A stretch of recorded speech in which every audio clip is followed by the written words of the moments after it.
Nusentara is home to a lot of anomalous creatures, but one hantu strikes the most fear out of the people of Southeast Asia, and that is the pontianak or kuntilanak. If you're looking for an educational video about this specific ghost, you came to the right place. Hi, I am Chirk1ting, your resident psychic and Yūrei Otaku. We are about to get into the fucking terrifying world of the kuntilanak.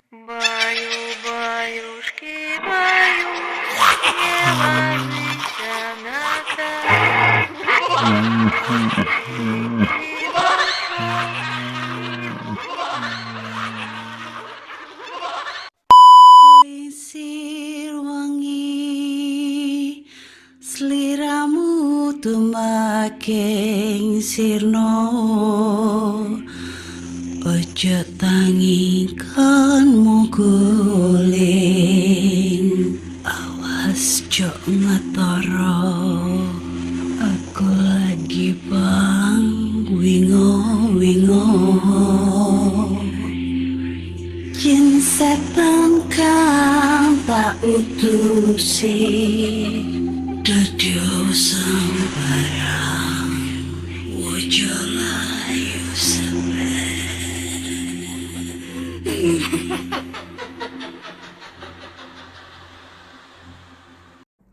Alright, so how we're gonna dissect this thing is that we're gonna include every single last source down to its last minute detail, and then we're gonna try and visualize the kuntilanak in the most detailed possible explanation for you guys. And quite frankly, there's a lot more profile videos out there, mainly from Fast Forward Media and Storied, you know, the Monstrum series. I enjoy watching that, but I think they've left out quite a few sources, and I just want to include everything. So, yeah. Anyways, what is a pontianak or kuntilanak? So, the definition might differ between region, but essentially what you got is a female ghost who has died in childbirth, and they're extremely vengeful because their husband didn't take care of them during their pregnancy and labor. So they would mostly appear with long hair, red eyes, and white robes. That's the more common one.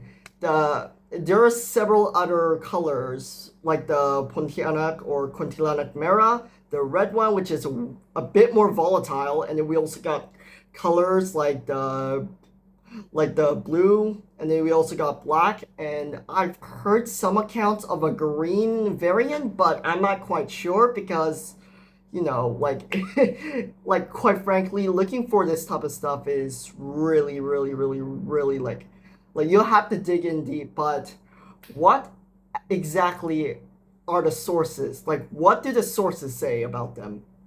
Because quite frankly, they vary from region to region. I mean, here in Singapore and Malaysia, we have the Malay variant. Down there in Indonesia, we have the Indonesian variant. But yeah, let's go read the sources. The kuntilanak or pontianak is often depicted as a beautiful woman with pale skin, red eyes, and long black hair. She is often dressed in a blood-smeared white dress. The kuntilanak also described as changing into a more monstrous form when she captures her prey, which is typically men or helpless people, because she is bloodthirsty and has a carnivorous nature. A pontianak can also appear as a beast or a ghost resembling the Dracula vampire. Pontianak only appears under a full moon and typically announces her presence with the cries of an infant or feminine laughter. It is said that if the sound is quiet, she is nearby, but if the sound are loud, she is far away. Some sources also state that the dog howling at night indicates that the pontianak is present, but not too close. If the dog whines, the pontianak is near. Its presence also said to be heralded by a floral fragrance identifiable as that of the plumara flower, followed by the stench similar to that of a decaying corpse. Kuntilanak is actually native to Borneo, more specifically West Kalimantan, and basically they used to live there.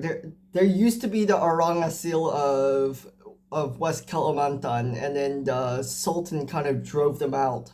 In the construction of the city, the materials used came from natural surroundings such as stone and wood, until when the workers were about to cut down the trees near the river for construction materials. Suddenly, a strange shrill sound came from the top of one tall tree. The existence of these scary sounds made the workers afraid and ran away from the source of the sound. Not only workers are disturbed by the kuntilanak, ordinary people and fishermen are also targeted by kuntilanak. Rumors about the existence of a kuntilanak ghost that often disturbs workers and people who are sailing on the river reached Sultan Seraf Abdurrahim. Then Sultan Seraf Abdurrahim and his followers decided to expel the kuntilanak because it was considered an evil spirit that disturbs the community. The local community, together with Sultan Seraf Abdurrahim, then prepared cannons to fight the kuntilanak. Then, after being fired upon by the people with cannons, the kuntilanak left the location of the new town and ran towards the interior. After the kuntilanak was driven out of the tree where the ghost resided was then cut down and used to build the Great Mosque and other buildings. Based on the incidents of the kuntilanak attacks that occurred during the construction, the city was finally named Pontianak. A pontianak kills its victims by digging into their stomachs with its sharp fingernails and devouring their organs. In some cases, where the pontianak desires revenge against a male individual, it rips out the sex organs with its hands. It is said that if you have your eyes open when pontianak is near, it will suck them out of your head. Pontianaks locate their prey by sniffing out clothes left outside to dry. For this reason, some Malays refuse to leave any article of clothing outside their residence overnight. The pontianak is associated with banana trees, pokpok pisan, and its spirit is said to reside in them during the day. Now you see, the pontianak doesn't really discriminate with men, but sometimes the men's deaths might be a little personal. But for the women, they also go after women, and more specifically children. There is cases where the pontianak will actually appear in someone's house when a woman is either on her period or she is having labor. In some cases, there's this extreme case in Indonesia where they've been known to be sent to the house via bomo or dukun, and they come in the form of a specific species of bird, which I have no idea what the name is. But anyways, what happens is that the victim then gets sick, and the most distinct symptom is actually vaginal bleeding, and it's honestly a really fascinating thing. The pontianak or kuntilanak may also reside in the banyan or ficus trees, which to us Vedas is extremely sacred. They may also choose to roost in banana trees. Simply putting, these ghosts are actually also considered banana spirits. While the kuntilanak has some serious overpowered abilities, they're not invulnerable. There have been methods to either stun, neutralize, or completely decommission them. One of them is loud noises, as you kind of read in that legend of Kalimantan. Another one would be sticking a nail into the nape of her neck or the apex or between the occipital and parietal bone when it comes to the Indonesian version. That actually turns them back into their more attractive human form. A way to actually commission them is to break off their nails when you catch them and shove it into the hole in their neck. That will completely decommission them. Now let's talk about the other colors. There is the kuntilanak biru, which is the blue one. I hope I'm pronouncing right. We also got the kuntilanak hitam, which is the black one. We also got kuntilanak merah, which is the more aggressive variant, which is actually a composite of the initial Southeast Asian legend of dying in childbirth, or possibly even dying while like dying after getting raped in some cases. And also the legend in Chinese where it says if you die wearing red, you're gonna be a vengeful spirit no matter what. So this combined with two legends and folkloric bases basically makes this kuntilanak really, really, really, really something you want to avoid. Or don't get on her bad side because she's gonna fuck you up. But at the same time, you gotta know that there's different criterias to these types of things, and I actually found a bit more variance, but it's kind of gonna vary. Now we gotta discuss of the other female vampiric creatures, which actually falls under the criteria of the kuntilanak. Now you see in Indonesia and the majority of Southeast Asia, we have a lot of these entities which look similar, but just to remind you guys, if it's under a full moon, it's a pontianak. If you see a female vampiric creature any other night, it's probably a langsui, which is kind of similar, but at the same time, not really what you would call appealing to the eye. Of course, I have different preferences, I mean, honestly, but yeah. If you see a female vampiric creature on any other night besides the full moon, that is likely a langsui. And right, talking about that, we also get into the sundel or also known as the slut with the hole on her back. Yeah, I'm gonna just call her that, or the stripper with a hole in her back. Fuck it, never mind, I'm not gonna disrespect her. But anyways, she's basically, in some legends, a ghost of a woman who was exclusively raped and then killed. Or, in some cases, the person who raped her forgot to wear his condom and actually impregnates her, and then the baby kills her. Fucking alien shit. But, anyways, she came back extremely vengeful with a fucking hole on her back. Which is actually weird, which is actually kind of cool because the kuntilanak also has that. But yeah, we'll get to that later. There's also cases of both actually being linked to the pontianak in certain ways. The langsui is actually said to be the mother of the pontianak in some legends, and sundel is another form of the pontianak. So you see those those three definitions kind of overlap, which is really hard to discern. It's gonna become even more apparent when we talk about the cultural equivalents to these vampiric creatures, if you can call them that, because they have some traits of ghosts as well.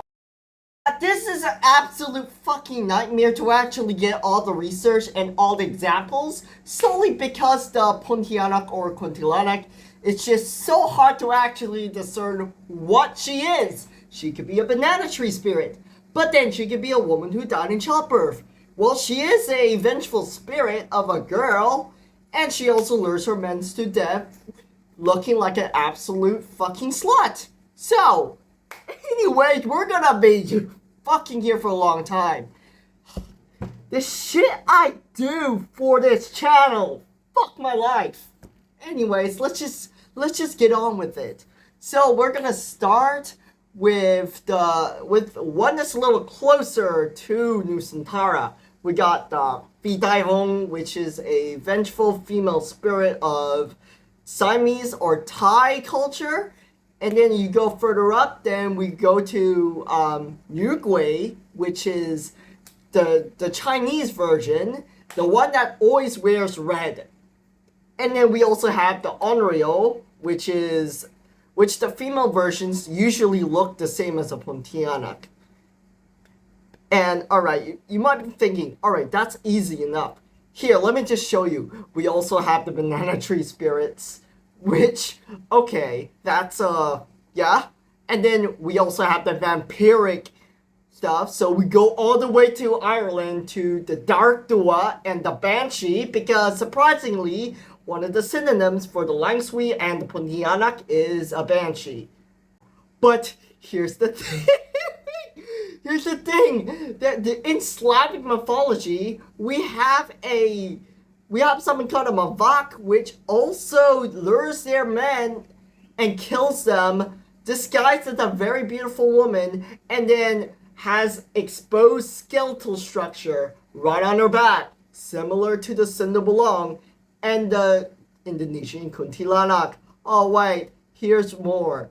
In India, Bangladesh, and Pakistan, we have the chul, and we also have the yakchi, which is basically a woman who died in childbirth.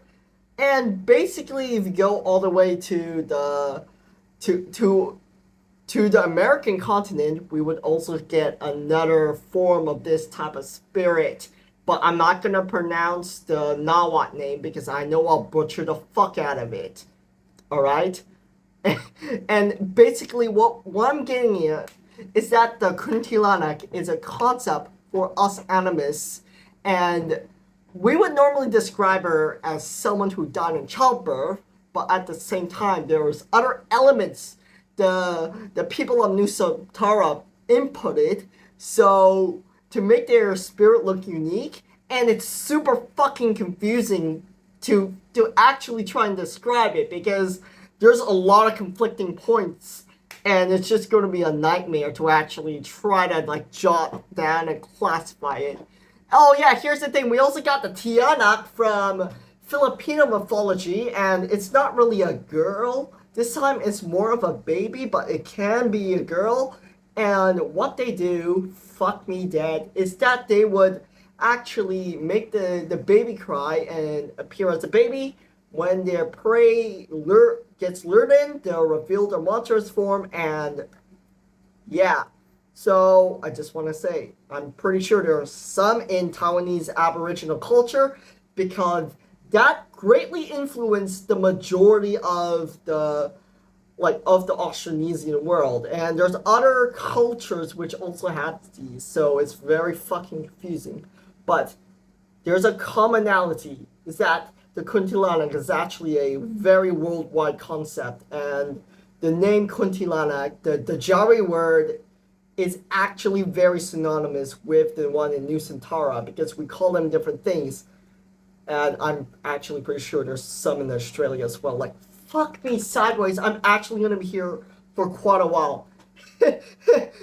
Anyways, let's just talk about the synonyms. So we would refer to her as kuntilanak or pontianak, that's her official name, but we also realized if we invoke that name, she's going to come to us. So we decided to make up synonyms like Miss P or Miss K, depending on what region you're in.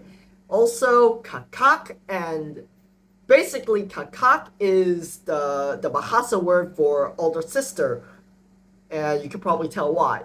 So I decided to input my own, which is zizia, which is the Chinese version of kakak.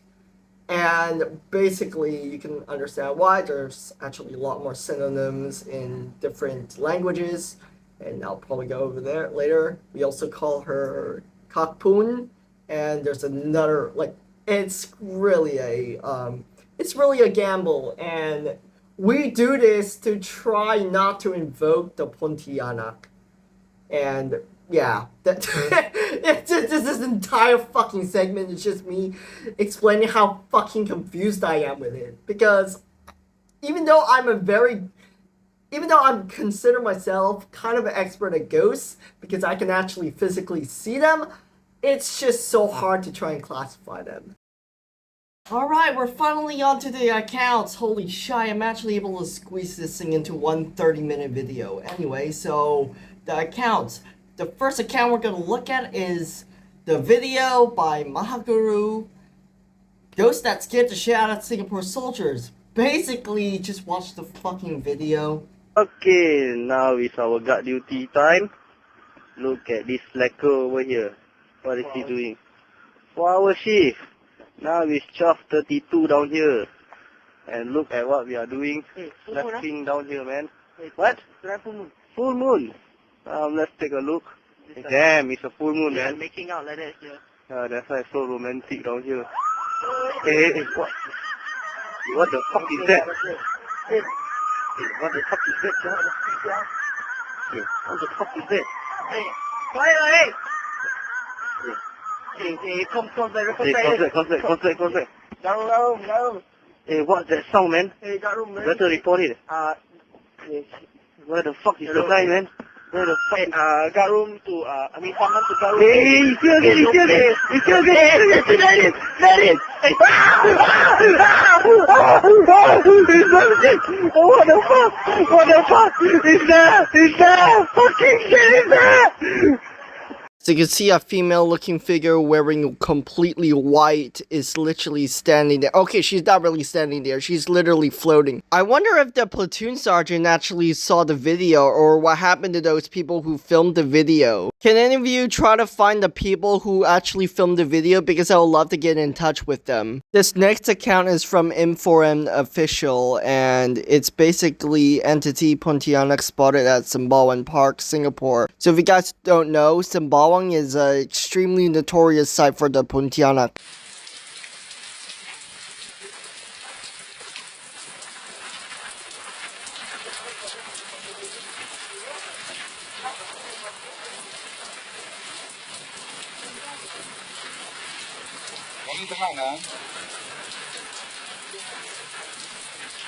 Orang tu jangan belum ni nampak.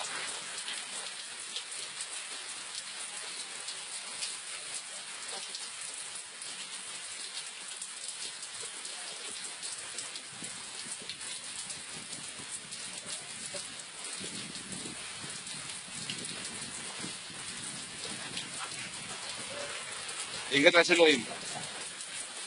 Dulu jap. Toleh tu tengah tengok tu.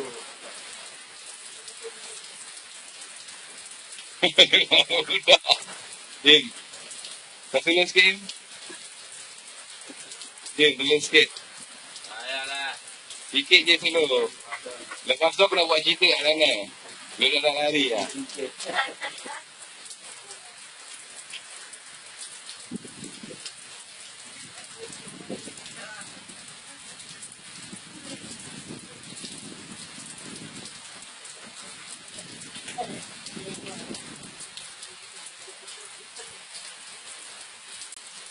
Tu nampak dia pusing dia rempang-rempang nampak. Dia dah sengaja tu.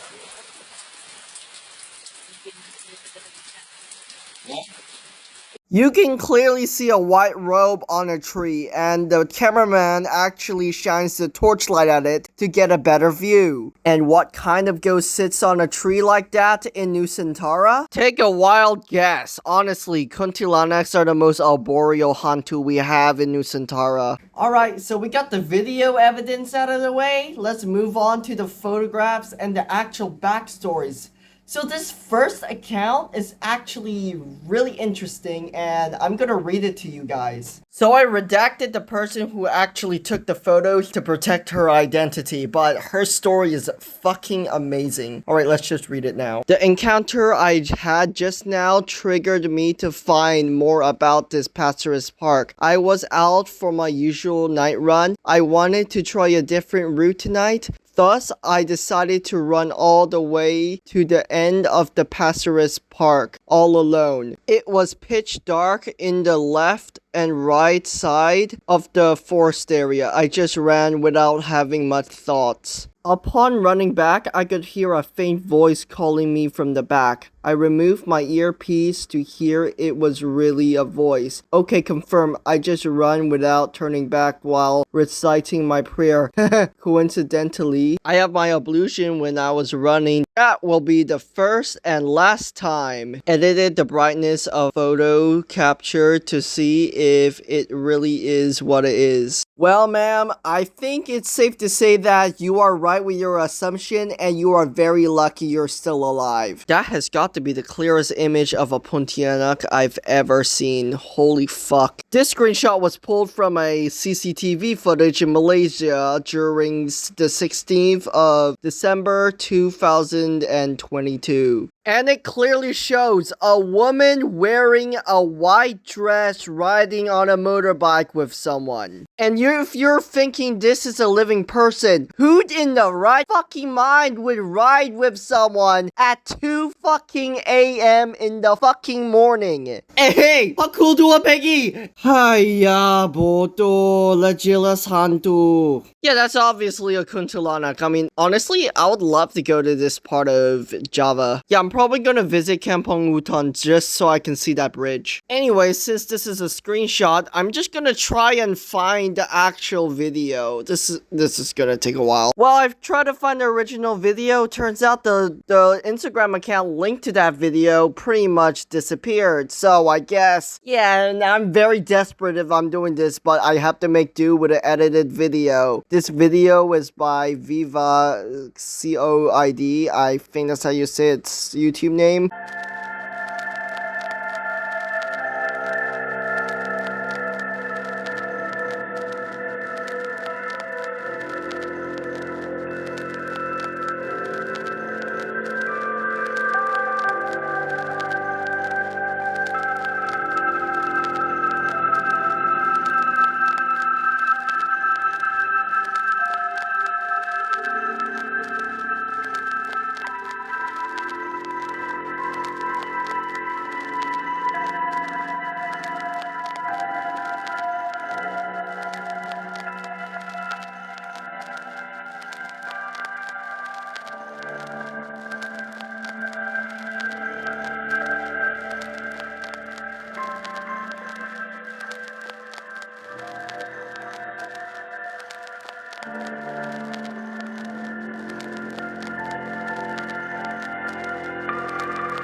Well, there you fucking go. I guess this guy driving along the fucking hanging bridge became an unintentional Uber driver to this kuntilanak. Moving on, we have the famous Karak Highway incident. Honestly, if you haven't heard this story, you can't really call yourself someone who is a resident of Nusentara because everybody in this region in the world knows this story. Quite frankly, everybody in the world knows this story. But in case you are considered and medically a troglodyte and you've been living under the rock for the past few millennia, like what the fuck are you doing with your life? Get with the fucking times? Yeah, I'm gonna actually tell you guys this story. The incident happened on a Malay couple with a small baby. They were driving along the expressway on a late night. They must have been past 2 a.m. then, and there aren't many private cars at those hours. As they got near the tunnel, their car broke down. The man stopped his car along the emergency lane and got off the car to see if there was anything he could do. His wife was sitting at the back of the car with the baby. Then he got off the car, opened up the engine, and apparently was doing something there. The wife just waited in the car with their baby,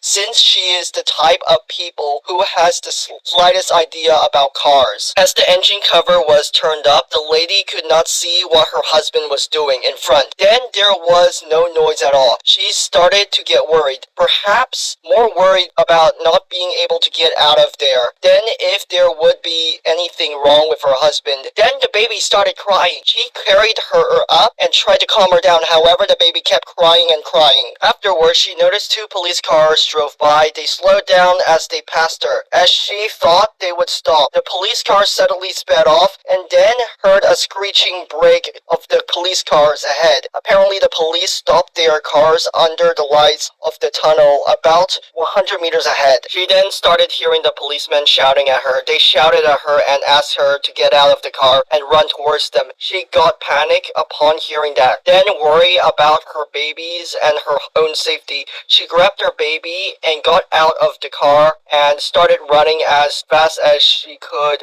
towards the policemen. She was running, they kept shouting at her to hurry. As she was running, they kept shouting at her to hurry up and asked her not to look back. She almost got to where the policemen were. She suddenly thought of her husband. She turned her head back to take a look while continued running. To her horror, she saw 3 pontianak with lots of blood on their mouths. She saw one of them licking her husband's head and licking off the dripping blood while 2 others were busy sucking the blood from the man's body. Two policemen, fearing that she may stop running upon seeing that, rushed to her and dragged her into one of the police car. They shot off as fast as they could. After that, 7 policemen witnessed this incident. When the police got there, the man was lying there headless and bloodless. The police, after interviewing the widow and the 7 policemen who witnessed the incident, decided to close the case. In the radio program, somebody called up later to say that he was one of the policemen, where at the time, while another called up claiming to be the victim's uncle, he said he refused to believe the story and had applied for the case to be reopened for investigation.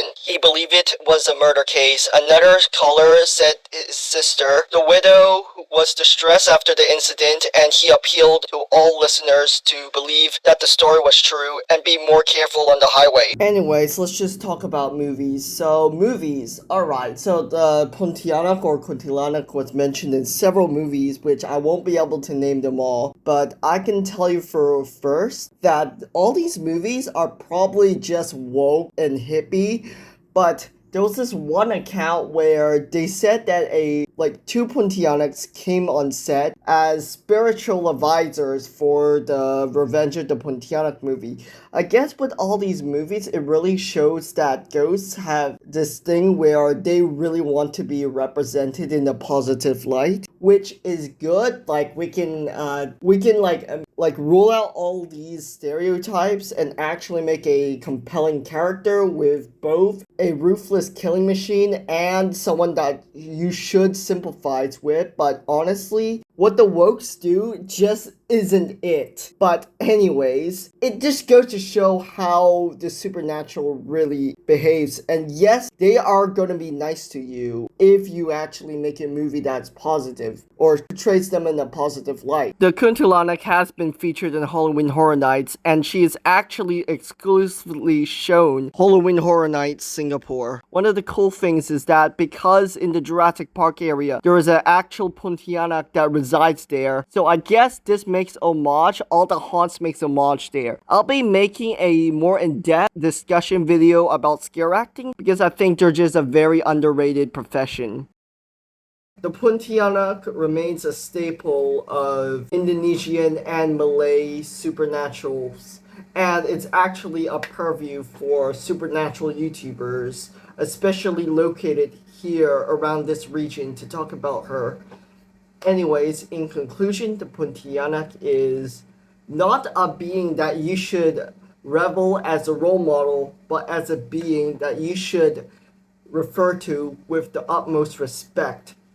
Origins and backstories might be sad, it might be worth sympathizing with, but you should not underestimate the sheer ferocity she would go through to getting what she wants. Basically, all in all, this has been my profile video. It's a little bit more in-depth than the others, and I draw from all sources, and I would like to make shout-outs to Fast Forward Media and Emily Zarkov for hopefully not minding me using some of their sources to actually explain this video. Hopefully I would like to make things abundantly clear that when talking about the supernatural, we should have a very creative commons mindset. Anyways, to any of you from Nusentara watching this, tamakase, and basically that's all. I'm Chirk1 Team, keep venturing to the unknown, signing off. 下台见。